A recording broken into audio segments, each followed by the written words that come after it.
Hai, Assalamualaikum dan salam sejahtera. Nama saya Ahmad Asfar and welcome back to my YouTube channel. Hari ini saya akan bawa korang pergi ke Melaka, dekat Lubuk Subaru punya parts. So saya nak pergi cari rim hari ni.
Subaru Forester guys kat depan kita.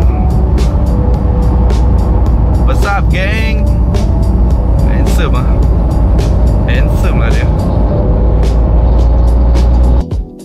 Okay, korang mesti tertanya-tanya kenapa sampai Melaka saya perlu pergi untuk cari rim tersebut. Sebab actually dekat dalam market ni ada banyak je rim, macam-macam jenis rim. Tapi kalau ikutkan saya nak cari rim Japan lah. Made in Japan, one of the best quality yang ada. You tak perlu nak risau. Walaupun rim tu dah 20 tahun pun tak ada masalah. Dan rim ni adalah OZ Racing Pro Drive. Ini adalah rim yang sama diorang pakai dekat kereta Subaru Impreza WRX STI version 8 tak silap saya. Tapi this is the Pro Drive punya version. Maksudnya diorang pakai rim ni untuk buat rally. So kita dah tahu dah dia punya ketahanan dia memang kuat. And quality rim ni sangat bagus. So naturally saya ada sebiji Subaru kan. Walaupun dia Subaru XV, tapi saya still nak seakan-akan Impreza lah kalau boleh. Walaupun dia tak selaju macam Impreza, tapi kalau dia macam tengah parking pun, bila orang tengok dia dah nampak laju. Cukup lah tu. So rim specs yang saya nak beli ni adalah 7.5J ET48. So dia sama je macam rim standard saya. Saya ada terfikir nak ambil ET38 bagi dia terkeluar sikit kan. Tapi untuk rim OZ ni saya macam susah sikit nak memilih. Sebab itu je yang ada dekat dalam market and dia pun tak banyak. So kalau tiba-tiba dia ada dekat dalam Facebook Marketplace, mudah, carousel ke benda kan, then saya rasa memang nak kena ambil lah. And harga yang saya dapat sangat-sangat berbaloi. Sebab dekat luar sana harga use untuk rim tu saja mungkin dalam 4,500 lebih kurang. Ini saya dapat sangat-sangat murah lah.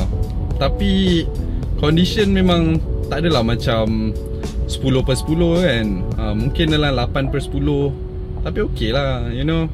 Ada duit lebih sikit nanti saya pergilah repaint rim tu ke apa kan. Benda boleh buat. Jalan jam teruk guys. tak apalah. Demi rim yang rare, saya sanggup.